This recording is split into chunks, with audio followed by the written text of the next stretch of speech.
episode may contain language or discussions that may be offensive or triggering. Refer to the episode summary for details. Welcome to On Her Terms. I'm your host, Charlene Ketchum, and I have two talented ladies with me today. First, I have De-Andrea Blaylock Johnson. She's a clinical social worker, therapist, sex therapist, and owner of Sankofa.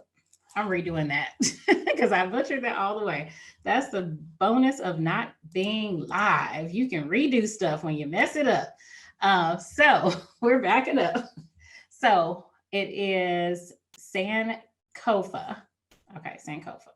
So welcome to On Her Terms. I am your host, Charlene Ketchum, and I have two talented ladies with me today. I have first De-Andrea Blaylock Johnson. She's a clinical social worker, therapist, sex therapist, and owner of Sankofa Sex Therapy. And I also have Miss Ashley Logan. She's a business operations manager for an assisted living community, and she recently started her own event planning business with parties, dinners, and weddings. And you can find all of the contact information and social media handles for both of these ladies by visiting she.confidential.com. So today we will share some nuggets to help women improve their body image and awareness so that they can enhance their sexual satisfaction. So one of the things that made me want to cover this topic on the show was just remembering when I was a kid and we used to go back to school shopping. So I don't know how people do it now, but when I was a kid, it was this big exercise. And my mom used to bring both of my aunts with us because they were younger and they were a little more trendy than my mama was. So we would go to Venture and we would go to Fashion Bug because they had nice clothes and they had layaway.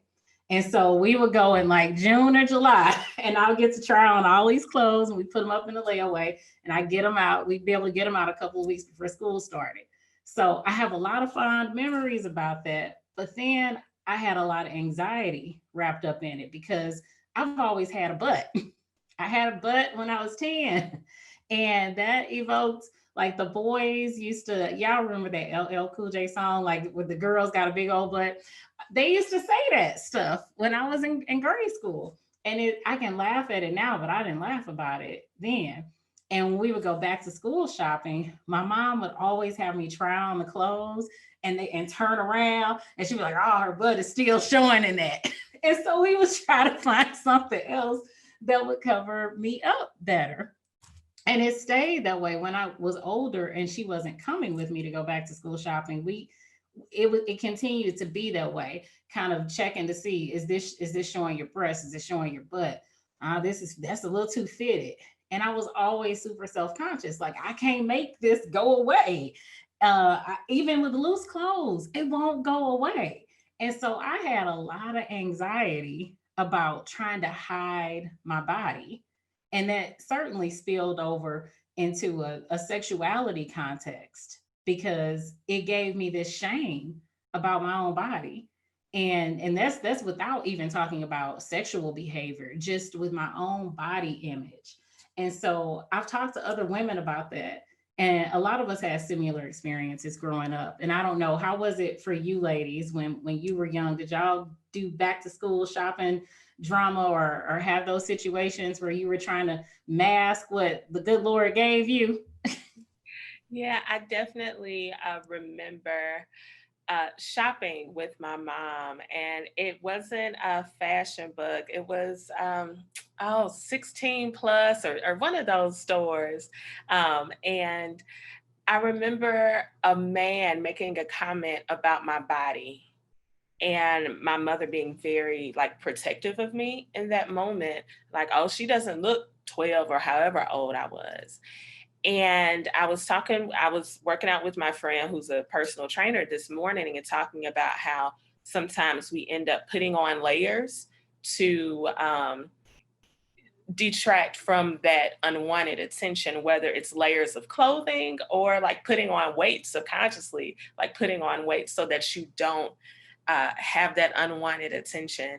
And I definitely resonate with that, just not wanting that attention when I was younger, not wanting people, whether they were my age or older, to say things about my body. Growing up in my home, my mother was very affirmative and taught us to love our bodies and be at home in our bodies. However, when I left home, it was a different story. So yeah, that definitely resonated with me. Well, for me, so I've always been one. I haven't. I wasn't as blessed as everyone else. When I became of age, shopping was always fun because my mom was a fashionista like myself. So trying to make sure that it fit in the appropriate places and different things, I really didn't kind of run into those issues. But what's crazy is my first job was at Rave. Um, and I was exposed to, other styles of clothing.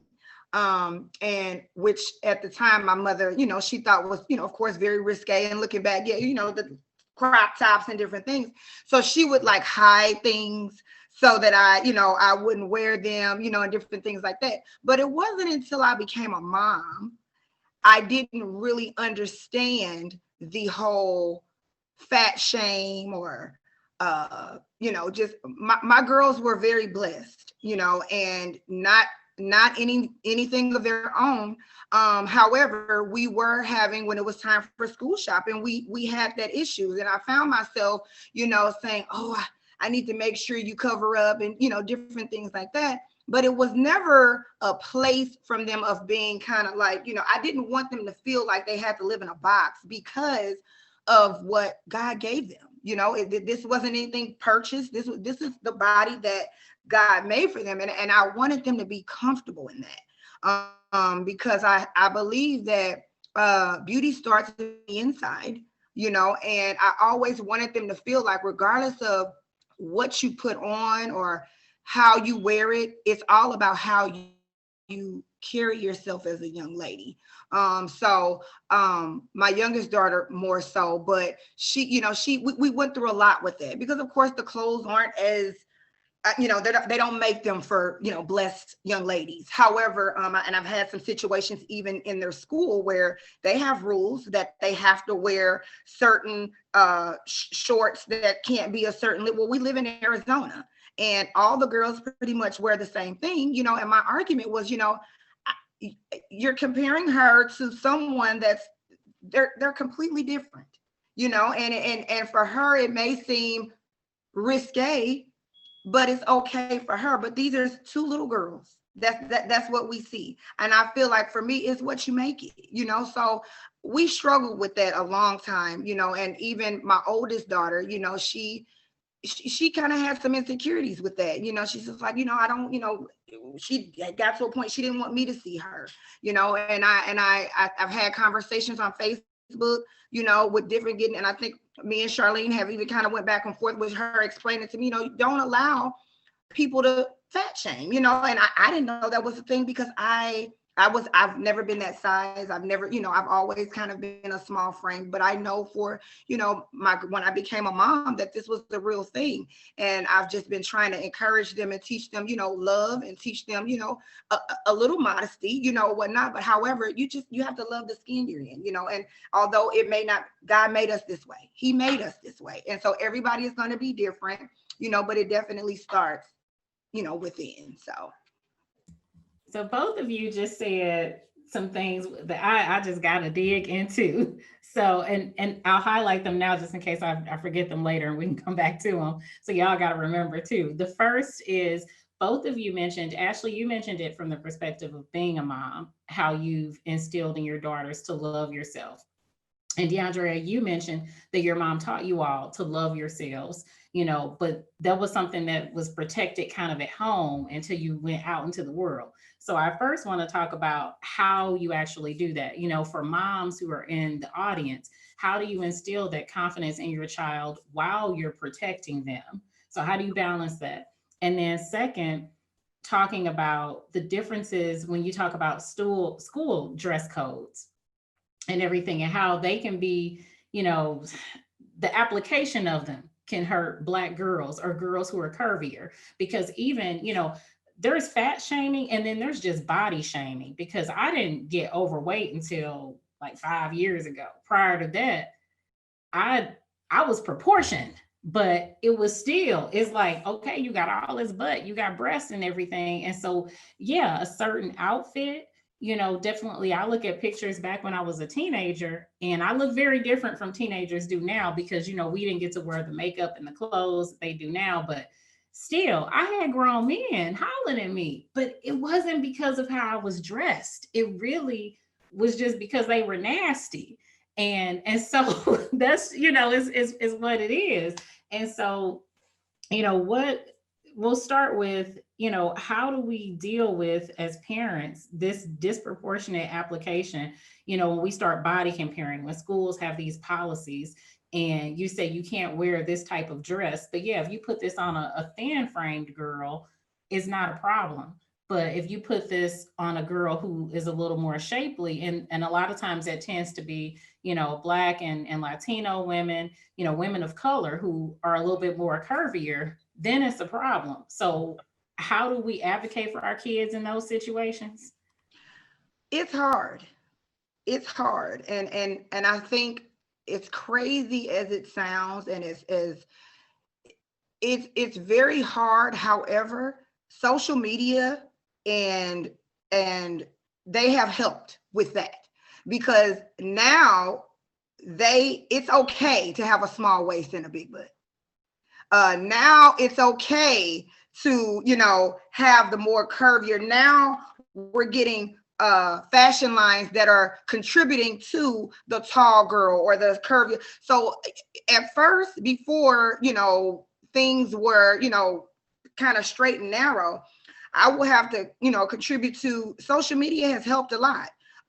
They helped a lot with just trying to accommodate, be more accommodating with some of the clothes that they have, some of the clothes that they offer.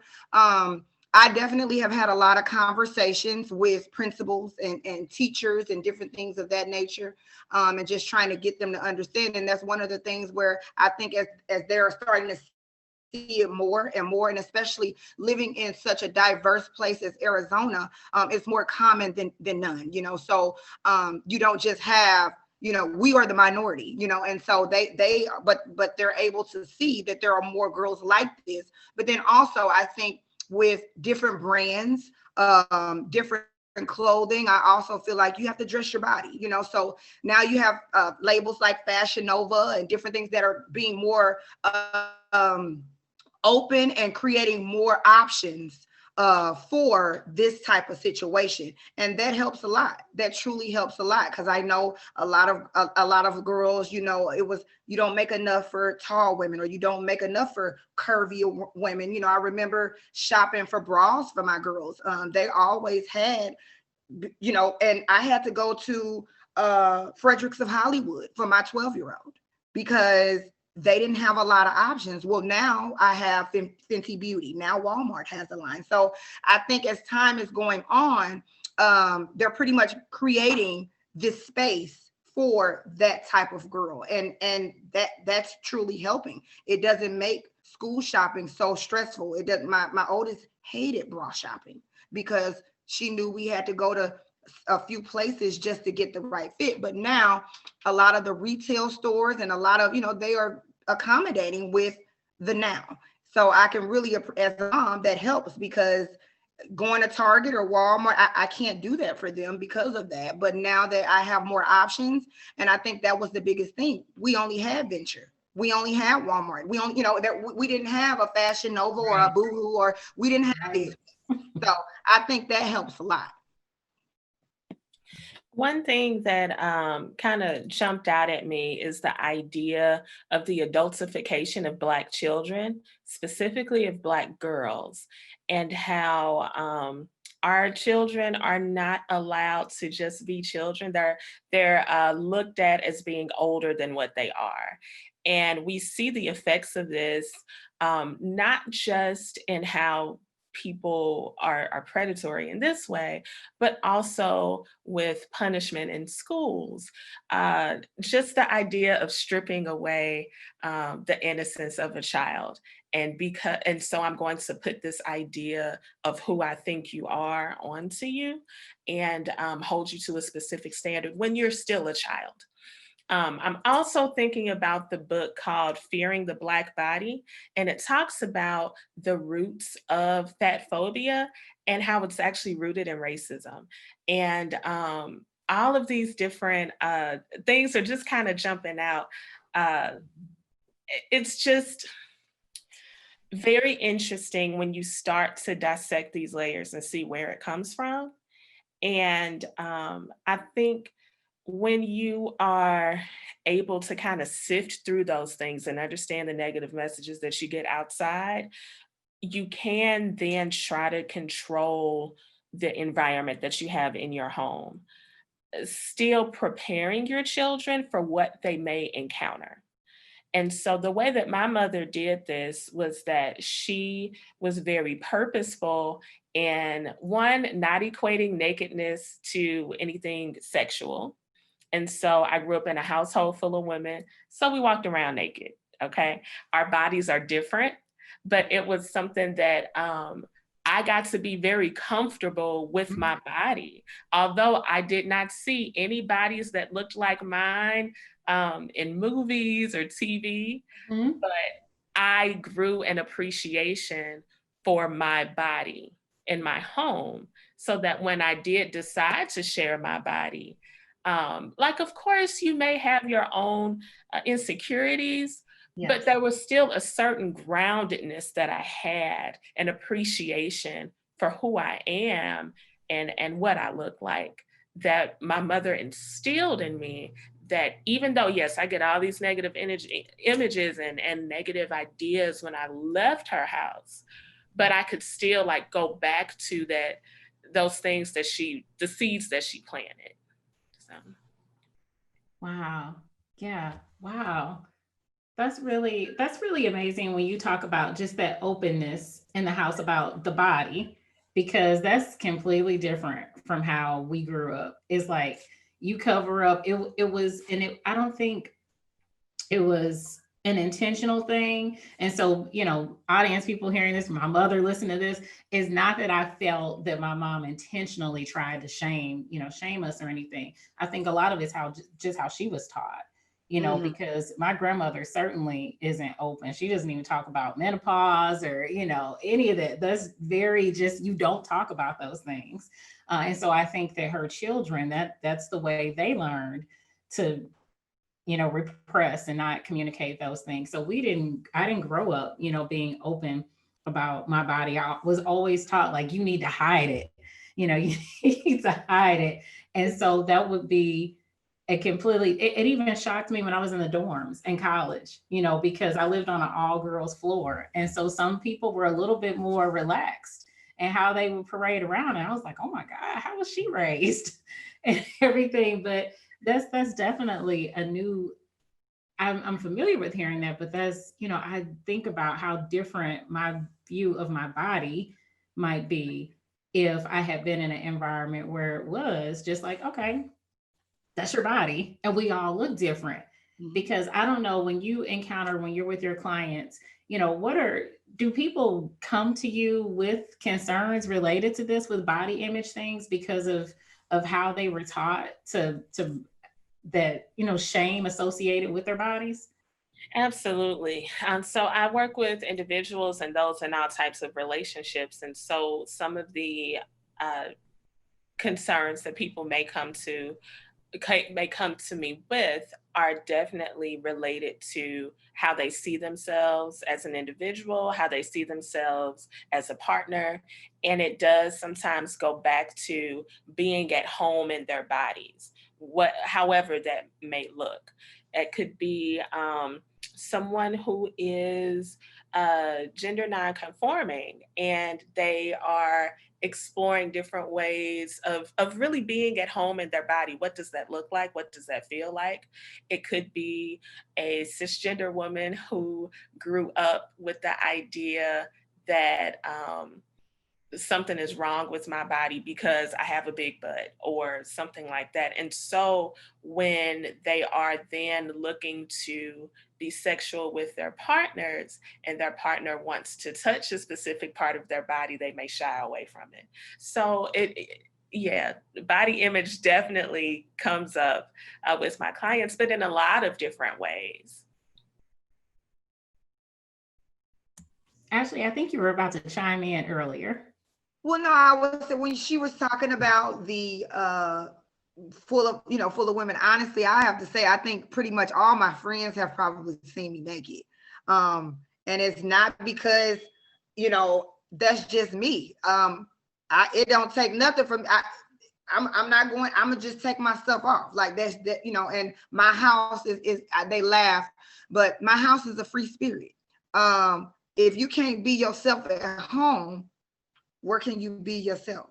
So it's nothing, they laugh and they'll say, so-and-so is coming over. Okay, well, good. Let me know, because it's no telling how I'm gonna be, because once I work all day, I'm ready to come home and be stressed, and it's nothing, everything is coming off. So, I think for me, I've always been kind of comfortable, with my body, but not even seeing it as, I think as De-Andrea mentioned, as a sex thing. And it's never been you need to. Now, of course, as I've gotten married, with my husband, I explained to them, that portion, but even now, and they definitely laugh all the Mom, you just really don't. It's not that I don't. I like being in my natural form. I like being, that's just me, how I feel comfortable. Less is I wear clothes all week. So if I come home and I want to be me, I want to be the raw me. And I stress that even to my son, he's growing up now and I have to explain to son, but my house is definitely a safe place. It's a free spirit, because again, I know you talked about with your mom, as far as like my mom and I, we didn't talk about sex. It was no sex. Sex is bad. Yes, that's what I was told. Don't get pregnant. Don't get pregnant. That was it. Yeah, that was it. So, that's it. I'm like, okay, well, what are the other rules? Like, what are the other, stipulations? You don't let boys see this, and you don't let. Well, why not? Nobody ever told me, well, you that's for your husband. But again, this is. I learned all that on my own, and I made sure as a mother, I said, well, you know what? I'm gonna do things a little different, but I definitely want them to feel like it's comfortable being who and in what they are. Because I think my whole life I've always felt like this. I'm always, my best friend tells me all the time, I'll call her, hey, what's going on? Can you look at this? And she's like, really? I'm at work. I'm like, I really need you to look. Well, see, but you know what? You make a good point. Like, what's normal on your body? Most women, and I remember, I'll never forget this. And I don't know if my mama remembers this, but maybe she will when she hears this. But I remember I got a whooping once because my stepdad had Playboy magazines, and he used to hide them. And I was looking at them, and I was like maybe 8 or 9 or something. And I wrote about it in my diary. I wrote everything down. And I was a good kid. I used to talk a lot, but I was a pretty obedient child. And so I wrote whenever I got a whooping. And I got a whooping because they found out I had looked at his magazines. And it wasn't a sexual thing at all. It was just, I saw him and I was like, oh, okay. And I was curious because I'm like, okay, I ain't got hurt. I ain't got all this. What's up with that? And I had never seen a naked woman before. And so it was a curiosity because my mama was always covered up.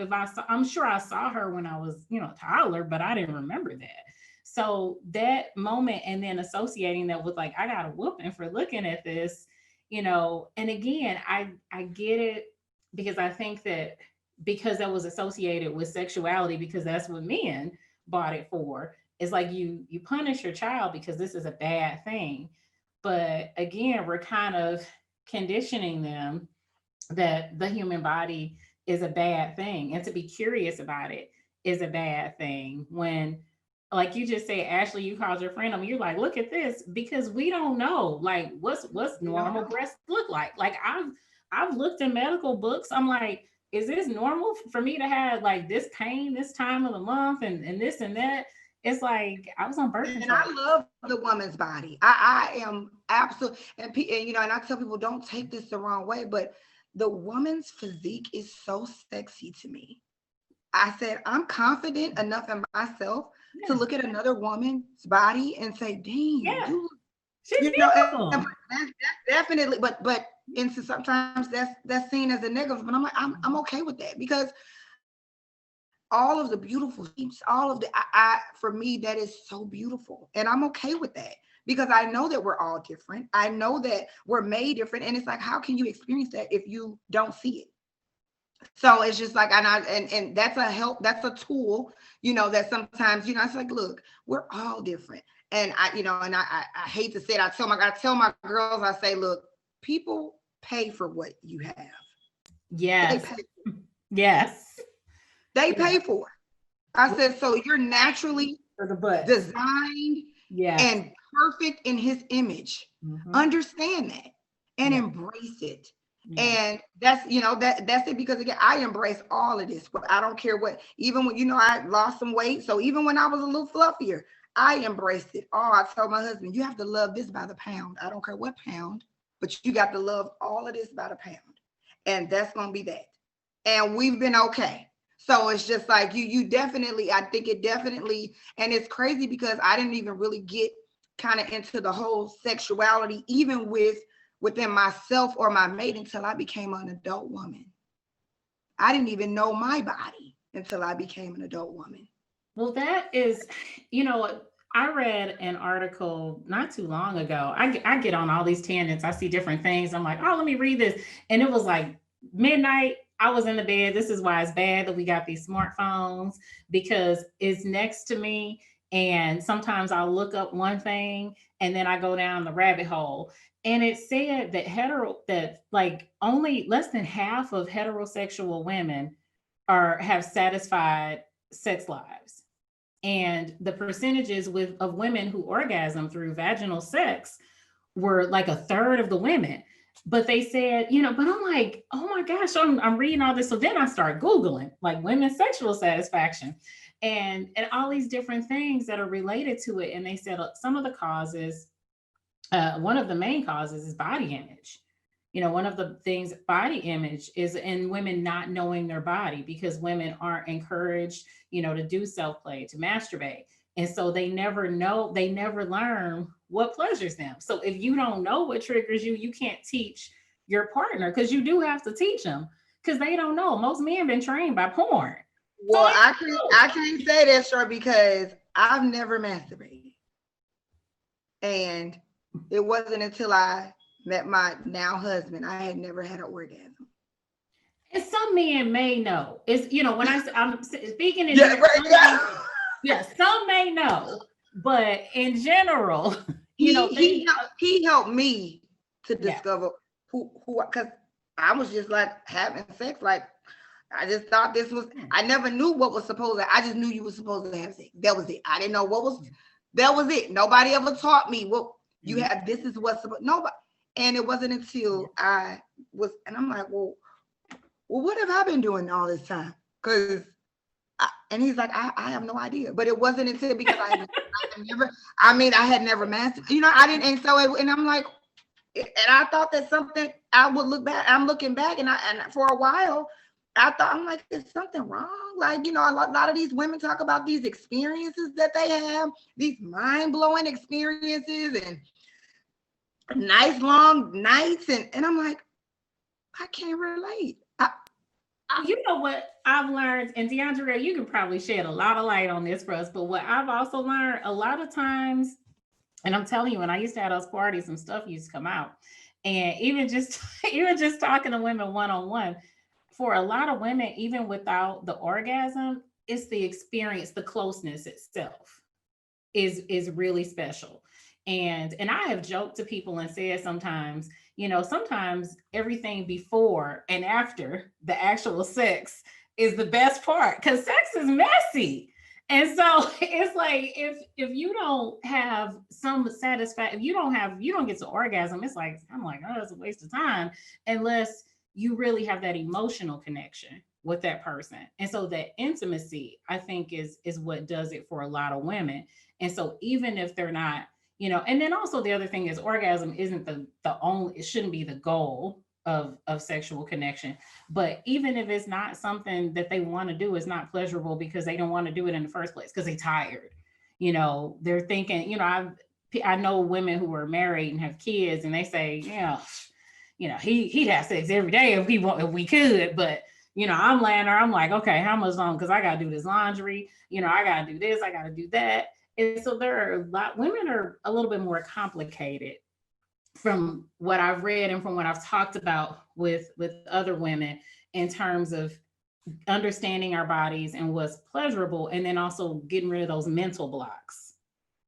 Whereas it's a little bit different for men. But I'll let De-Andrea, you're the expert, so I'll let you educate us on this. Yeah, so I'm thinking about a few different things. One specifically that, and I'm so glad you said it, that the goal of sex should not be orgasm. A lot of times when people set that as their goal, it becomes very elusive. It's like a moving target that you can't quite grasp. And so I'm really glad that you said that. But also, that's not an excuse to have bad sex with selfish partners. Just because the goal isn't always orgasm, that doesn't mean that you settle for lackluster sexual experiences. Mm-hmm. I think it's so important for people to understand, specifically people with vulvas, that most people with vulvas need some type of clitoral stimulation in order to have an orgasm. And so if they are looking to have orgasms through penetrative sex, that may not happen for you. Although the clitoris is a very intricate part of our bodies, a lot of folks with vulvas need that direct clitoral stimulation, not indirect, that may occur during intercourse. And so these are things that we're not necessarily taught. And so you have stories like what Ashley was talking about. She's out here having sex, and it's like, well, why ain't it great like all these other people? Because you may have been with partners who didn't, they didn't know, because their sex education may have come from porn, which was not necessarily focused on the pleasure of the vulva owner. It's just focused on what it looks like.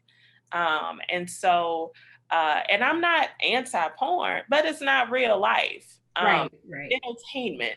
Yeah, I'm not anti-porn at all. It's just you have to understand what it is, what it's there for. Yeah, just look at it within that context. And just take it for what it is, and don't try none of that at home, because they are paid individuals. That is their job. and it's edited. They are not doing all that in one run through. There's a lot of icing and extra lubrication being injected in there. Yeah, they're not showing you the water breaks. No. The prep for different sexual acts. Mm-hmm. The like you said, the lube. They're not showing that. And so when that is your only perspective, your only idea of how sex is supposed to happen, and it doesn't happen that way, you're setting yourself and your sexual partners up for disappointment. And so that's why it's so important to understand your body, understand what feels good to you, to also feel at home enough in your body to learn those things, whether it's through solo sex or partnered sex, but just to be able to be present and in the moment, and like I said, in your body. That can definitely help you to have better sexual experiences. And I also, to add to that too, I also think too, sometimes I think even for me, sometimes I felt embarrassed. Like I felt, although I was comfortable with my body and comfortable with, I'm thinking but to hear to talk about this amongst other women, I was embarrassed. I didn't know how to talk to other women about what I was dealing with, because again, you have all these people. I think a lot of women are not comfortable with being honest with, because again, for a man, that's instantly like a dragged out, because he's seen as not being a man no more. And but instead of just trying to say, no, I really want to learn this. I really want, because it is something that has to be taught. We get such a vague understanding of what sex is, even coming up, because of course, we have our generational parents or whatnot. So coming from that, being born in the 80s, and just think it's like, that wasn't a conversation that we had. So as we're getting older and just trying to understand more, and even our significant others, it's just like, that's one of those hard conversations.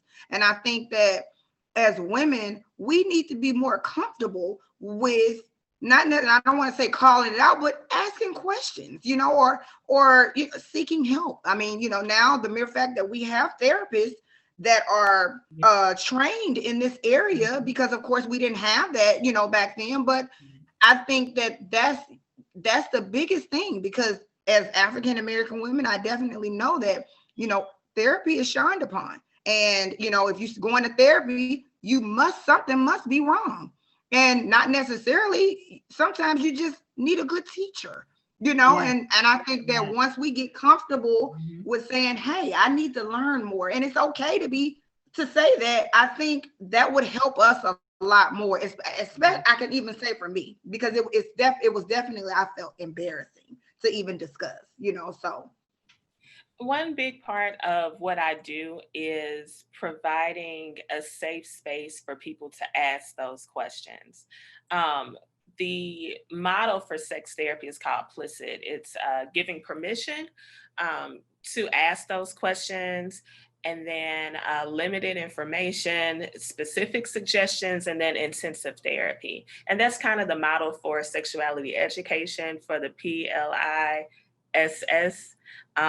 PLI, and then the SS, the specific suggestions would be sexuality counseling, and then the intensive therapy would be sexuality therapists. And so, but like I said, opening the door, providing that safe space, because people don't often have those networks where they can ask the questions.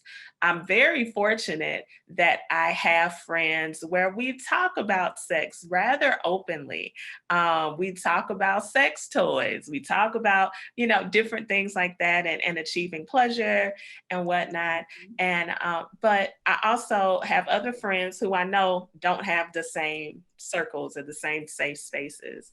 Right. And so it's important that we provide those for each other. But also, if you're not able to have that within your own personal network, that you are able to seek out professionals who can provide that for you. So how would people go to if someone's listening to this and they're interested and they're thinking, I need help, in this area, what's their first step? Do they go to a traditional therapist, or do they need to seek out someone who is a sex therapist, or what is it that they need to search for in terms of who can help them professionally? Yeah, so if they're dealing with specific sexuality issues, I would suggest that they seek out someone who is a trained sexuality therapist. There are some therapists who may say that, sure, I'll talk about sex, and then they don't really have a lot of training in it. And then I've also come across a lot of therapists who say, oh, I don't talk about sex. It's like, how, Sway? Like, sexuality is right. it's an integral part of our lives. And so, like, even if that's not your specialty, you gotta at least be able to talk about it and then refer out or something. But yeah, I would definitely suggest people looking for someone who is specifically trained as a sexuality therapist if their issue is specifically sexual. Are there any resources or networks that list Black sex therapists specifically? Yes, there are a few. And so for nationally, there is an organization. Now, this one isn't just for Black sex therapists, but just in general, the American Association of Sexuality Educators, Counselors, and Therapists, and they have a search engine on their website where you can find a therapist in your state. And those are specifically certified sexuality therapists that are listed on their website. I'm also a member of an organization called the Women of Color Sexual Health Network. And we also have a member listing of women of color specifically who are in the field of sexuality. And they could be educators, counselors, therapists, sex workers, sex coaches, any variety of those things. And then there is another organization. I'm going to look up their name real quick because it's escaping me. But there is another organization that has a listing of sexuality therapists that are Black people of color. Okay. Let me find that real quick. Okay. I got a question for you, De-Andrea, because I've been talking about my girls, and I have a son, and I know somebody's listening. So I don't have a lot of experience with this, with, and I know we talked about the whole masturbation thing. And so I feel like it's coming. He's 11, the longer showers, different. And again, that was a thing. That was like, no, you don't, but I don't want to take that part away from it. And I don't, I know that I can't say that that's a thing that boys, because I'm not a boy. So but as a mom, as a boy mom, knowing, he's going to try to figure it out some kind of way. What advice could you give as far as handling that? Or, is that a conversation that needs to be had? Or is this one of the things where he just needs to kind of explore himself and, so what kind of feedback can you give for a boy mom? Yeah, well, and I'm going to say not just a boy mom, but any gender, because sexuality exploration throughout the lifespan is normal, and it should be embraced, talked about. So for example, I think about a friend who has young daughters, and she talks with them. I remember a conversation that she shared where she talked about her oldest child was, pleasuring herself on her vulva. And she said, I know that feels good, but this is not something that we do in public. This is something that we do in private. And it's not something that you share with others. Nothing is wrong with it. And so, and little bit is young, but just normalizing it and saying, okay, this is okay, but we don't do this in the living room. Right. We go to the bedroom and we do, and this is something that we do. And so like when you're having these conversations, or as your children continue to grow, just letting them know, I know that feels good. Touching yourself in these areas, it's pleasurable, perfectly okay. However, there are certain things that we do by ourselves that we keep to ourselves that we don't share with others. So if you want to touch yourself, do that in your room, but not in the living room while we're watching Blue's Clues or whatever we watching, so but just like normalizing it without shame. And I think that's like the biggest thing. There is an organization, Sex Positive Families, that does a lot of great work around educating parents and caretakers on how to have these really tough conversations, because we're not taught how to do this. Because that's tough, and I don't even know if I'm ready, because that that just really hurt my feelings, and I know it's normal, and it hurts, and it's something. But Sex Positive Families got some tools for you, and you can check them out. Melissa Pintor is the creator of that organization, and they do an amazing job. But I did find the name of the other organization. It's the Association of Black Sexologists and Clinicians, and they have a listing of qualified sexuality educators, counselors, and therapists as well that are specifically Black. Excellent. And for the audience, all of those links will be in the link for the show. So you'll be able to access all of those links. So thank you definitely for those. I was thinking as you were describing, as Ashley was asking the question about how do you initiate these conversations with boys or just kids in general, and I was thinking about has how what's the role in social media in educating things and all of these things with our kids and just with women, adults in general about sexuality and body image and acceptance. Because earlier, Ashley, you noted that social media has made it a little bit easier in terms of just accepting different types of bodies. And I think it has, but then it hasn't. Is that's a little murky for me. It But has, but it hasn't, because sometimes it makes me feel a little insecure, did you see I'm looking Serena at, Williams this week? Did y'all see Serena Williams? Do y'all follow her? Go I do, on Serena Williams's I do. girl. Yesterday she posted these photos. Like her body is the truth. Like, and it's real. And it's not knocking people if you can afford it and you want to go buy it. More power to you. But her body is the truth, and I loved it. And I don't really comment on a lot of celebrity posts because I know they don't read that stuff, and they got millions of people commenting. But I was just like, I did the little fire emoji. I'm like so proud of myself because I'm like, oh my gosh, I'm hip.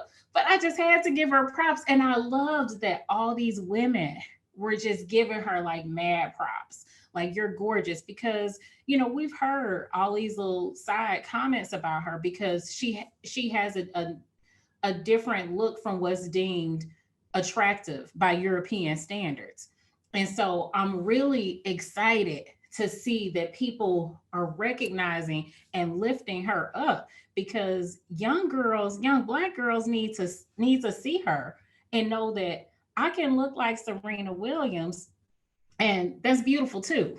And so it's just seeing that on social media was really positive. But then on the other hand, you see other people, and I mentioned celebrities because they have such an impact on the young people. You see other celebrities that will swear up and down that everything is natural, but it's surgically enhanced. Or they're using, like, I saw something where you can use an app that will straight up change your body. Like, it gives you curves. I was like, so I could use that shit and lose 20 pounds? Like, oh my God. Like, it's crazy. If you Google it, I'm sure you can find it. Like, there's a video that shows the before picture and then the after. And this chick had a butt and like a waist like Scarlett O'Hara from Gone with the Wind. Like, it was crazy. And so I look at this stuff on social media, I'm like, is this helping our kids? Because are boys looking at this and thinking this is how girls are supposed to look, and are girls looking at this thinking this is what I'm supposed to look like? And how does that tie in to our body image and acceptance? Is this going to set us up for more clients running to De-Andrea? I think it's so important to have a balanced perspective.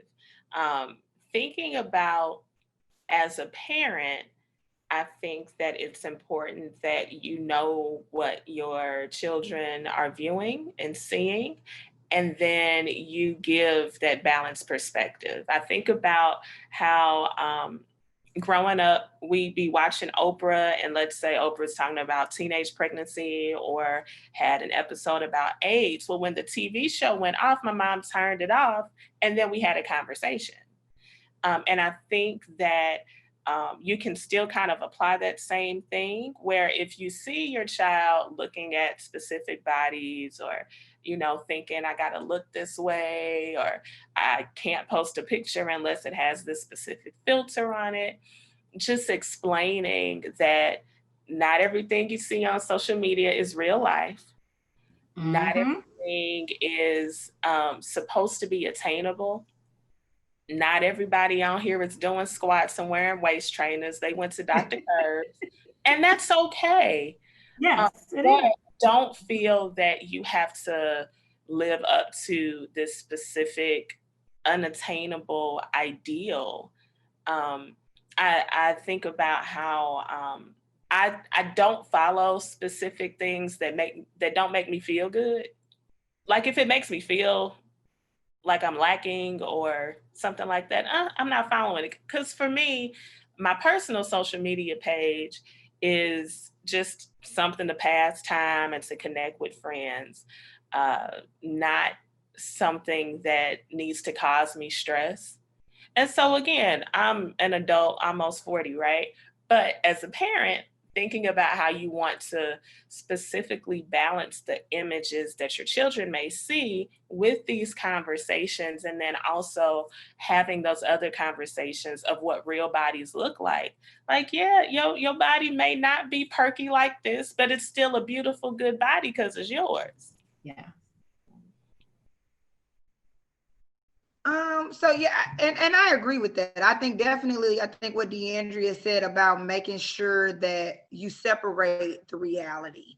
A lot of times they do. Even for my girls, I have to explain it to them a lot. This is not real.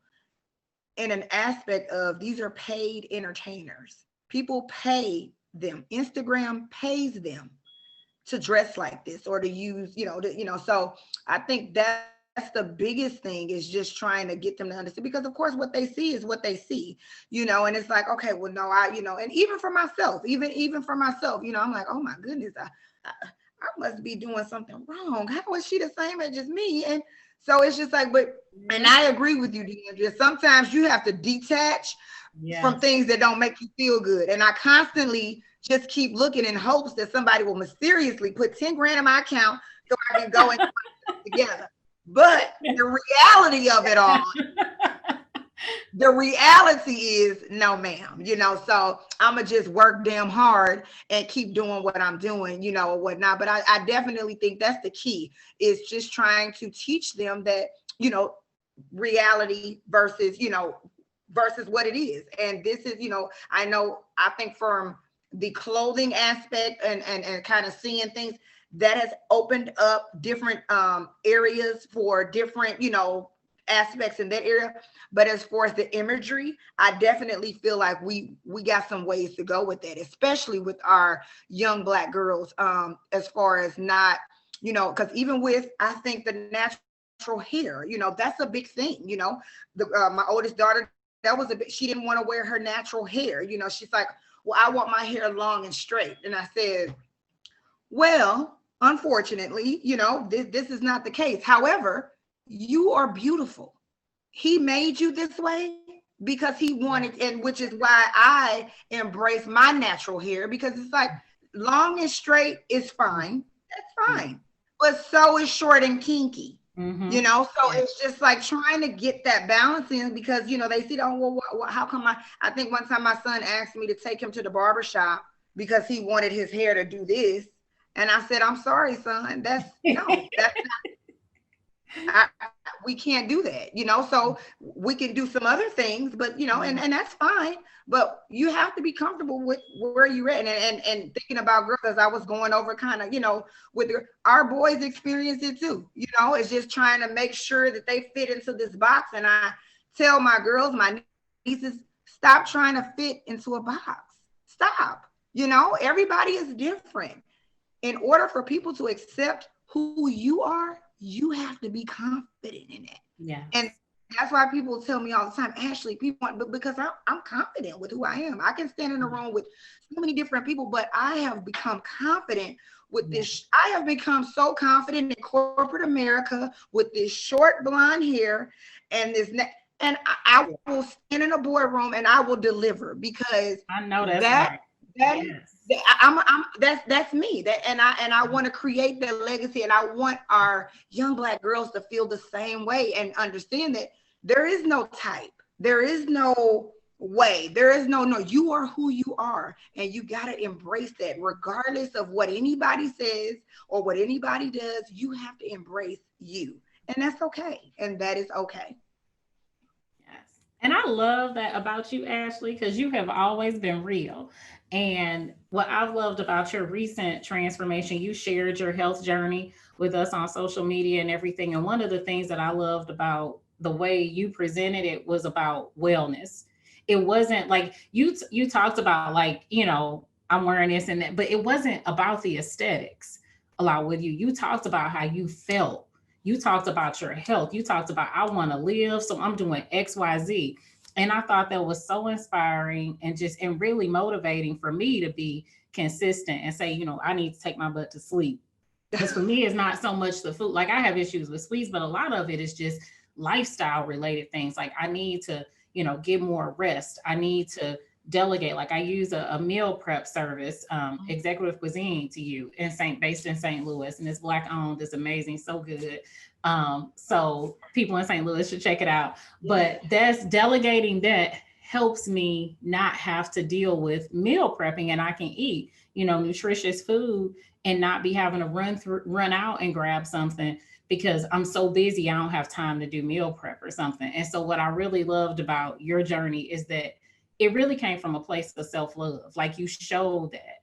And so and one of the things that I'm learning and just keep getting affirmation every day about this thing we talk about confidence, sexual empowerment, and just confidence in general. It's a reflection of self-love. And when you love yourself a lot, like, and that's the thing, like, you love yourself a lot. And you love yourself. I mean, De-Andrea, I'm telling you, this girl, she ain't gonna let you mess with her. No, my friend says you got a lot going on. Like, I've known this girl for almost 20 years now, and it's been consistent. Because RuPaul said something on his show. If you can't love yourself, how in the hell you gonna love somebody else? Can I get an amen? Yeah. My friend came and said, you got so many mirrors around here. I said, because I love me. I said, but creating that journey to better health has done wonders with me spiritually, mentally, sexually. Like, it's out of the park. I was like, well, where's all this energy coming from? Because a year ago, I was like, look, I was one of those people, I got to do laundry, I'm tired. But doing that has opened up the door for so many things, because it was about, I love you. So this is how you're going to treat you, and it started with that. And it's just like, there's no reason for this. There's no reason for this. But with doing this, again, it has opened up so many issues that I was having just within myself, health-wise, mentally, stress. I let all that go because I needed to love me a lot more than what I said, so if you loved one of your kids the way you loved yourself, you wouldn't be this way. And I had to make a change, and I had to show them that, this could happen. It starts, with this, and you'll see all the changes that just naturally, came about. And it's just like, I love me. I love me more than anybody I know. And I'm determined. And I said, I'm determined to make sure that shows, because I feel like it shows, when you are lacking in certain areas. And I also have learned not to be afraid to ask for help. I've learned to say SOS when I'm tapped out. I've learned to say no when I really want to say yes, but I'm going to say no because my body's going to break down if I don't. I can't keep going, So I just think that as Black women, we carry a lot of weight on our shoulders, and not because, but that's just who we were. I haven't met not one Black woman that don't, that is like, look, I got a lot going on, but we wear a lot of hats, but we have to start taking better care of her before we can be open for anybody else. So that is where that journey came from, because I wasn't taking care of me, but I was taking care of so many other things. And I had to start loving me a lot more than what I was. That's the key to empowerment. Yeah, you just gave us a final takeaway. De-Andrea, do you have a final takeaway that you want to share with the audience?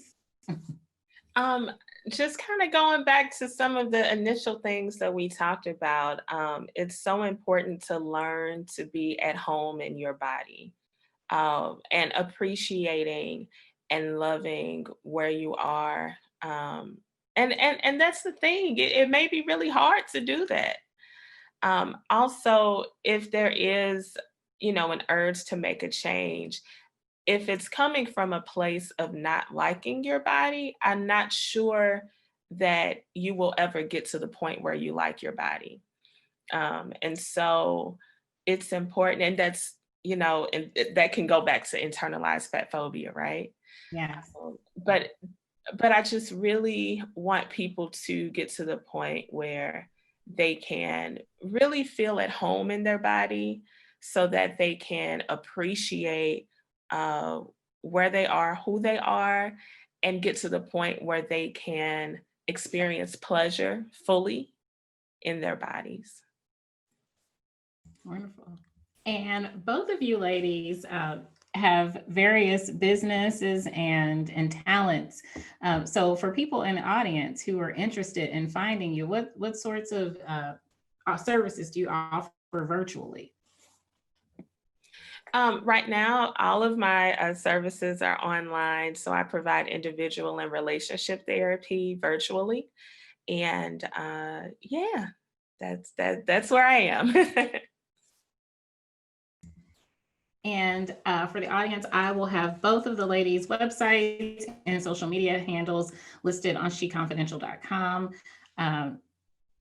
This has been the start. This is just the beginning. This is conversation one of a lot, because there's, as you were talking, De-Andrea, I was making notes, the book that you mentioned, all of those things. There's so many places that we need to go in this conversation, because body image issues, they've always been there for us, and there's a source for that. And the understand, even when I make reference to things that my mom and different women in my family did, I understand as an adult that a lot of that came from a place of protection, because historically we haven't been able to protect Black bodies, Black women.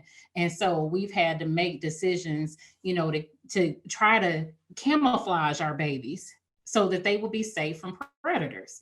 And we still have to do that. So that's where a lot of those things come from a place of trying to shield our children, and then also that fear that Ashley alluded to. We don't want our babies to grow up. So can you please stay in this little place? I don't want to have to think about what you're doing in the bathroom. So it's so much fear. Fear and shame are such powerful emotions. And until we confront them, they'll continue to dictate how we live and our comfort with things, and it will impact our kids. So having conversations like this with ourselves first, to acknowledge what we're uncomfortable with, what we're afraid of, and then with trusted friends, and then seeking out professionals like De-Andrea is the way to start to try to heal and address some of these challenges that we're having in our community. So this is the first of many conversations, because this could go in a lot of different directions. But that's all that was our focus for today, and all we really have time for, unless we want to keep people in a conversation for hours and hours. So I thank both of you ladies for giving us this time today, and for sharing your insights. Thank you, De-Andrea. Thank you, Ashley. Thank you to the audience for tuning in to On Her Terms. I am your host, Charlene Ketchum. Until next time.